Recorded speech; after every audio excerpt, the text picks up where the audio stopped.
SDB IT Artai, udah siap dengerin cerita misteri dari gua?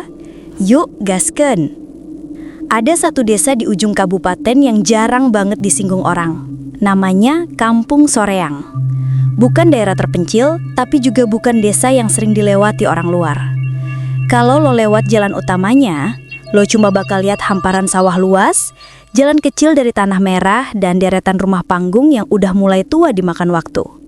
Desa ini tenang, terlalu tenang malah.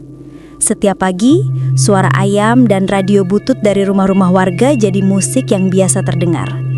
Udara masih dingin, embun turun dari pepohonan dan anak-anak kampung udah mulai main di tanah lapang belakang balai desa. Mereka main kejar-kejaran, layangan, kadang cuma lari-lari sambil teriak kegirangan.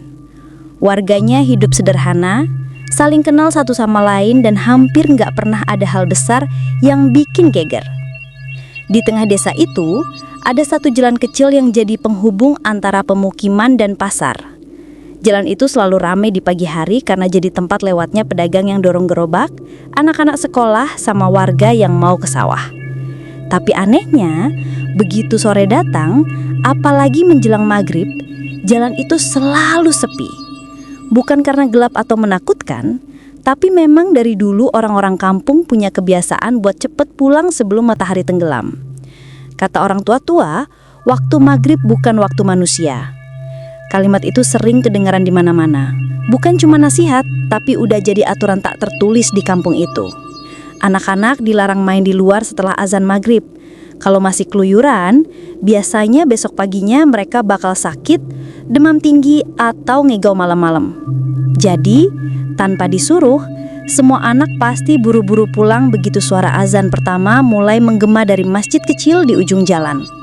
Kampung Soreang punya suasana khas yang gak berubah-ubah.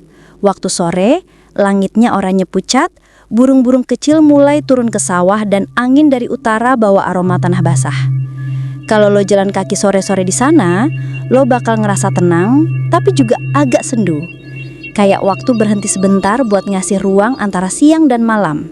Dan di momen-momen kayak gitu, biasanya para ibu udah sibuk di dapur, bapak-bapak baru pulang dari ladang, sementara anak-anak kecil masih sempat beli jajan di warung sebelum dipanggil pulang. Warung-warung kecil di sepanjang jalan itu jadi tempat hidupnya kampung. Ada yang jual minuman, jajanan pasar, ada juga yang cuma jual rokok sama kopi. Semuanya kelihatan biasa aja.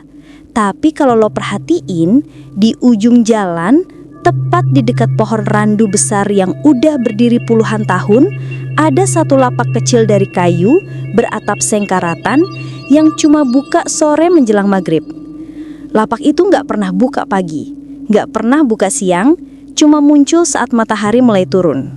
Dan anehnya, gak ada yang tahu pasti sejak kapan lapak itu ada di situ. Dari kejauhan, tempat itu kelihatan biasa aja. Cuma meja kayu, tampah berisi kue tradisional, cucur, apem, bugis, sama lemper. Tiap sore, ada seorang nenek tua yang duduk di sana, diam-diam nunggu pembeli lewat. Orang-orang kampung manggil dia Nenek Salmah. Dia gak banyak bicara, suaranya pelan. Tapi hampir semua warga kenal wajahnya karena udah bertahun-tahun dia jualan di situ. Anak-anak suka beli kue dari nenek itu, apalagi karena katanya rasanya enak dan murah. Kadang Nenek Salmah ngasih bonus 1-2 biji kue kalau yang beli anak kecil. Gak ada yang aneh, gak ada yang mencurigakan. Buat warga, dia cuma bagian dari kampung, sama seperti pohon randu besar di belakang lapaknya yang udah dianggap bagian dari pemandangan. Hari-hari berlalu seperti biasa. Warga hidup damai, anak-anak bermain, dan sore selalu diakhiri dengan suara azan maghrib yang menggema pelan dari masjid kecil. Semua terlihat wajar. Sampai akhirnya, beberapa minggu kemudian, suasana kampung mulai berubah. Gak besar, tapi cukup buat bikin beberapa orang tua mulai was-was. Karena sore-sore, waktu maghrib tiba, gak semua anak pulang seperti biasanya. Tapi itu nanti, untuk sekarang, Kampung Soreang masih terlihat tenang, damai, dan seolah nggak ada yang salah. Cuma angin sore berhembus pelan melewati pepohonan, membawa aroma kue manis dari ujung jalan, tempat seorang nenek tua duduk sendiri menunggu matahari turun sepenuhnya. Di waktu kayak gini, biasanya anak-anak kecil masih sibuk di lapangan, main sampai teriak-teriak. Tapi begitu suara azan maghrib mulai kedengeran dari masjid kecil di ujung desa, mereka langsung bubar, lari-larian, berebut sandal sambil ketawa. Udah kayak tradisi, nggak ada yang berani di luar rumah waktu azan maghrib lewat. Karena dari kecil udah ditanemin takut sama kalimat yang sama. Jangan main pas maghrib, nanti disembunyikan makhluk halus. Cuma ada satu tempat yang selalu masih hidup di jam segitu. Lapak kecil di bawah pohon randu, tempat Nenek Salmah jualan kue. Setiap sore, tepat sebelum azan maghrib, dia udah duduk di situ. Dari jauh, kelihatannya cuma kayak bayangan kecil di bawah pohon besar.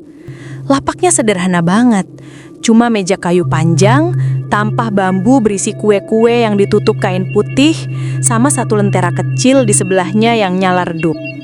Kalau angin lewat, api lentera itu bergetar pelan, bikin bayangan pohon di belakangnya seolah ikut bergerak. Nenek Salmah jarang bicara sama orang. Warga kampung cuma tahu kalau dia tinggal sendirian di rumah kayu kecil di pinggiran sawah.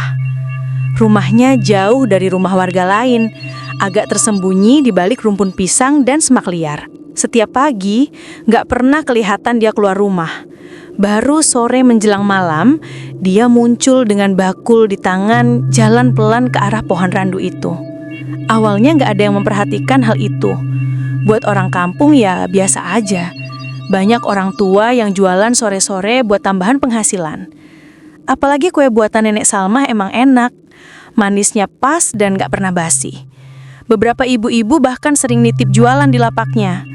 Tapi anehnya, setiap kali dititipin, barangnya gak pernah laku sebanyak kue bikinan si nenek sendiri. Padahal sama-sama dijual di tempat yang sama. Kalau diperhatiin, tampah berisi kue itu selalu penuh. Kayak nggak pernah habis meskipun banyak anak-anak yang beli. Dan meskipun dia jualan tiap hari, nggak pernah ada yang lihat dia lagi masak atau bikin kue di rumahnya. Kayak semuanya udah siap begitu aja. Kadang sore-sore, beberapa anak kecil suka nongkrong di sekitar situ, nungguin dia buka lapak. Mereka suka duduk di batu besar di depan pohon randu sambil nungguin kue apem keluar. Nenek Salmah cuma senyum pelan setiap kali ada anak lewat. Tangannya gemetar waktu masih kue. Tapi matanya nggak pernah benar-benar lihat ke arah anak-anak itu. Seolah pandangannya selalu sedikit lebih tinggi, ke arah belakang mereka. Kayak lagi lihat sesuatu yang berdiri di sana. Tapi siapa yang peduli? Buat warga semua kelihatan normal. Bahkan beberapa kali ada yang bilang, kue dari lapak randu itu kayak bawa keberuntungan. Anak-anak yang beli di situ katanya jarang sakit dan selalu dapat nilai bagus di sekolah. Sampai akhirnya satu sore ada hal kecil yang mulai bikin warga sadar kalau sesuatu gak beres. Hari itu hujan turun rintik-rintik sejak siang.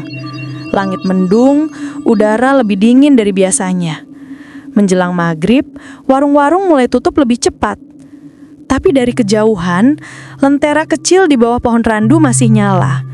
Beberapa anak kecil terlihat berhenti di sana, beli kue sebelum pulang. Ada yang bilang mereka sempat ngobrol sama Nenek Salmah. Ada juga yang cuma ngelihat dari jauh. Setelah itu semua kayak biasa aja. Tapi malamnya, satu anak gak pulang. Namanya Dira, umur 8 tahun. Rumahnya cuma 2 gang dari pohon randu itu. Orang tuanya nyangka dia main di rumah temen. Tapi sampai Isa lewat, gak ada kabar. Dicari ke lapangan, gak ada. Ke rumah temennya juga gak ada. Satu kampung akhirnya turun tangan nyari jejaknya. Tapi gak ada yang nemuin jejak apa-apa. Cuma sisa jejak kaki kecil di tanah becek, berhenti di depan lapak kue yang udah kosong. Malam itu, untuk pertama kalinya dalam waktu lama, kampung Soreang gak tenang. Orang-orang kumpul di depan rumah kepala dusun, ngobrol pelan, bingung, takut. Sementara di ujung jalan, lentera kecil di bawah pohon randu masih nyala, padahal lapaknya udah ditinggal sejak sore. Dan dari jauh, bayangan pohon itu kelihatan lebih besar dari biasanya.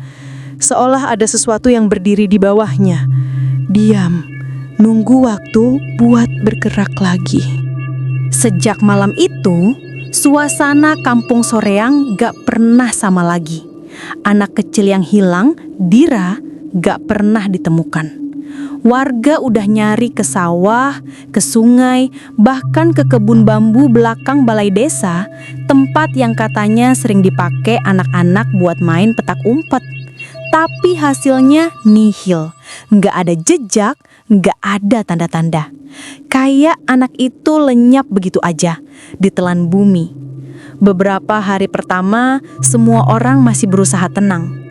Orang-orang kampung percaya Dira mungkin nyasar atau dibawa keluarganya yang di luar kota. Tapi setelah seminggu berlalu dan gak ada kabar apapun, pelan-pelan rasa takut mulai masuk ke hati mereka. Anak-anak jadi dilarang main keluar sore-sore. Warung-warung tutup lebih cepat.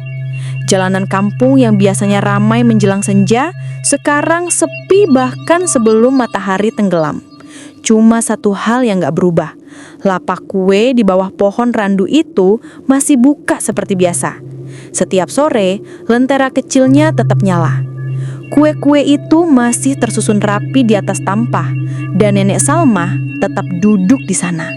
Diam, seolah gak ada yang terjadi.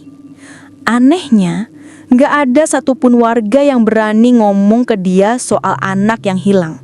Bukan karena mereka curiga, tapi entah kenapa setiap orang yang mau nyapa Nenek Salma sore-sore ngerasa lidahnya keluh, kayak ada sesuatu yang nahan buat buka mulut. Jadi mereka cuma lewat cepet-cepet, pura-pura gak lihat, pura-pura sibuk. Dan kalau udah lewat dari situ, baru sadar angin di sekitar lapak itu selalu dingin, bahkan di sore yang panas sekalipun. Hari berganti, bulan ikut lewat, tapi ketenangan itu gak pernah balik lagi. Sampai akhirnya kejadian kedua terjadi. Kali ini yang hilang bukan satu anak, tapi dua sekaligus. Adik kakak tinggal di rumah dekat masjid. Terakhir kali mereka kelihatan lagi beli kue apem di lapak randu sebelum maghrib. Ibunya sempat ngelihat dari kejauhan dan yakin dua-duanya udah jalan pulang. Tapi malamnya gak ada yang datang ke rumah. Warga panik. Pencarian digelar lagi, lebih besar dari sebelumnya. Dari malam sampai pagi, semua orang turun ke jalan. Ada yang bawa obor, ada yang bawa senter, semua teriak manggil nama anak-anak itu. Sampai azan subuh terdengar, tapi hasilnya tetap sama, kosong. Beberapa orang bilang mereka sempat mencium bau aneh di sekitar pohon randu waktu nyari malam-malam. Kayak bau kue gosong campur amis darah. Ada juga yang ngaku dengar suara anak kecil ketawa dari arah lapak, padahal udah gak ada siapa-siapa di sana. Dan waktu mereka nyorot senter ke arah lentera kecil yang tergantung di sana, api di dalamnya masih nyala. Padahal hujan baru aja turun beberapa jam sebelumnya. Sejak malam itu, lapak kue itu jadi tempat yang dihindari semua orang. Tapi anehnya, gak ada yang berani mindahin, apalagi ngusir nenek. Kayak ada sesuatu yang bikin mereka takut, bukan cuma pada si nenek, tapi juga pada apa yang mungkin bersama dia di sana. Sampai suatu sore, salah satu warga, Pak Darsa, yang rumahnya dekat situ, ngaku ngelihat sesuatu. Katanya, waktu maghrib, dia sempat ngintip dari balik jendela. Lapak kue itu kelihatan masih terang, tapi gak ada satupun orang di situ. Tampah kue masih penuh, lentera nyala, tapi si nenek gak ada. Yang bikin dia hampir jatuh pingsan adalah waktu dia sadar di bawah pohon randu, di tanah lembab itu, ada bayangan kecil yang bergerak pelan kayak anak-anak kecil yang jongkok sambil main sesuatu.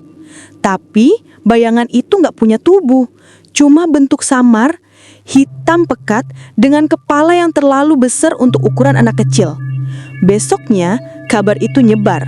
Dan malam-malam berikutnya gak ada satupun warga yang berani keluar rumah setelah azan maghrib. Kampung Soreang jadi kampung mati setiap sore. Bahkan suara jangkrik pun kayak enggan terdengar terlalu keras. Cuma satu hal yang tetap sama. Setiap kali matahari mulai tenggelam, lentera kecil di bawah pohon randu itu pasti nyala. Kayak tanda bahwa lapak itu masih buka. Dan entah kenapa, kue di atas tampah itu gak pernah habis. Sampai suatu sore, seorang warga, namanya Pak Darsa, akhirnya nggak tahan lagi. Rasa penasaran udah terlalu kuat. Setiap malam dia kepikiran sama bayangan-bayangan yang dia lihat dari jendela. Apalagi sejak anak-anaknya sendiri mulai ngigau, nyebut nama Dira dan bilang mereka main di bawah pohon randu. Padahal, dua anaknya nggak pernah dia biarkan keluar rumah lagi. Hari itu, matahari mulai tenggelam pelan di balik pepohonan. Langit orange berubah ke abu-abu, dan suara jangkrik mulai muncul bersamaan dengan angin dingin. Pak Darsa duduk di teras rumah. Matanya terus ngarah ke lapak itu. Dari jauh, dia bisa lihat lentera kecil mulai nyala. Dan seperti biasa, bayangan Nenek Salmah muncul pelan di bawah pohon randu. Duduk, diam, gak bergerak banyak. Dia nunggu sampai azan maghrib selesai, sampai semua warga udah masuk rumah. Baru setelah itu dia mulai jalan pelan ke arah sana. Langkahnya berat, tapi niatnya bulat. Dia cuma pengen tahu satu hal. Siapa sebenarnya Nenek Salma itu? Semakin dekat, udara makin dingin. Bau tanah lembab dan wangi kue manis bercampur jadi satu. Tapi di antara aroma itu, ada sesuatu yang lain. Bau amis halus, kayak darah yang baru nempel di tanah basah. Angin lewat dan ranting-ranting pohon randu berderak pelan di atas kepalanya. Dari balik semat, Pak Darsa bisa lihat jelas. Lapak itu masih sama. Lentera kecilnya nyala redup. Tampah berisi kue, tapi sekarang kue-kue itu kayak berubah bentuk. Bagian luarnya mengkilap, tapi warnanya lebih gelap, kayak gosong. Dan di antara kue-kue itu, dia lihat sesuatu yang bikin napasnya berhenti sejenak. Sehelai pita rambut kecil berwarna merah muda, yang dia yakin banget milik anak tetangganya yang hilang. Dia pengen mundur, tapi langkahnya udah terlalu dekat. Tiba-tiba, dari arah belakang lapak, muncul sosok Nenek Salma. Tapi kali ini dia nggak bawa tampah. Tangannya kosong, bajunya kotor, dan rambutnya berantakan, kayak baru aja keluar dari lumpur. Dia jalan pelan ke arah lapak, membelakangi Pak Darsa, lalu jongkok di depan lentera. Tangannya gemetar waktu dia buka satu kue apem dari tampah itu. Dari dalamnya keluar cairan merah gelap yang menetes ke tanah, berbau amis. Pak Darsa hampir teriak, tapi suaranya nggak keluar. Sampai tiba-tiba, Nenek Salma berhenti bergerak. Kepalanya pelan menoleh ke arah tempat Pak Darsa ngumpet. Gerakannya lambat, tapi matanya langsung ketemu pandangan. Mata itu nggak kayak mata manusia. Hitam pekat, dalam, kayak lubang yang bisa nyedot cahaya lentera di depannya. Dan waktu dia buka mulut, dari sana keluar suara lirih. Bukan suara perempuan, tapi kayak bisikan banyak anak kecil yang ngomong bersamaan. Suaranya kecil, tapi jelas. Mereka lapar. Angin langsung berhembus kencang. Lentera mati seketika dan semua yang ada di sekitar lapak tenggelam dalam gelap. Pak Darsa langsung lari balik ke rumah, gak berani nengok ke belakang. Dan sepanjang jalan, dia ngerasa kayak ada langkah kecil yang ngikutin di belakangnya. Suara kaki-kaki kecil yang lari di tanah basah. Sampai rumah, dia langsung kunci pintu rapat-rapat. Tapi waktu dia ngintip dari celah jendela, lentera kecil di bawah pohon randu itu nyala lagi. Dan di sekelilingnya, ada bayangan-bayangan kecil yang berjongkok, bergerak pelan di tanah. Seolah lagi ngerubung sesuatu yang gak kelihatan. Keesokan paginya, warga nemuin Pak Darsa pingsan di depan rumahnya. Dia masih hidup, tapi sejak hari itu, dia gak pernah bicara lagi. Dan malamnya, dari arah lapak di bawah pohon randu, terdengar suara anak kecil ketawa, pelan, terputus-putus, kayak lagi main di tengah malam. Setelah malam di mana Pak Darsa ditemukan pingsan, kampung Soreang berubah total. Orang-orang mulai percaya kalau apa yang selama ini mereka anggap cuma nasihat tua, ternyata ada benarnya. Waktu maghrib, bukan waktu manusia. Dan di antara manusia yang masih berkeliaran saat itu, gak semua benar-benar hidup. Sejak kejadian itu, lapak kue di bawah pohon randu gak pernah buka lagi. Beberapa warga bilang mereka lihat nenek Salmah jalan ke arah sawah pagi-pagi buta, bawa tampah di tangannya. Tapi setelah itu, gak ada yang pernah lihat dia lagi. Rumahnya diperiksa, kosong. Cuma ada sisa tungku yang masih hangat dan tampah bambu bekas kue yang udah berjamur. Di pojokan dapurnya, ditemukan beberapa pita rambut kecil, sepatu anak-anak, dan satu potongan seragam SD yang setengah gosong. Warga gak ngomong banyak, gak ada yang berani nyebut nama nenek Salmah lagi. Kepala dusun mutusin buat nutup akses jalan ke arah pohon randu itu.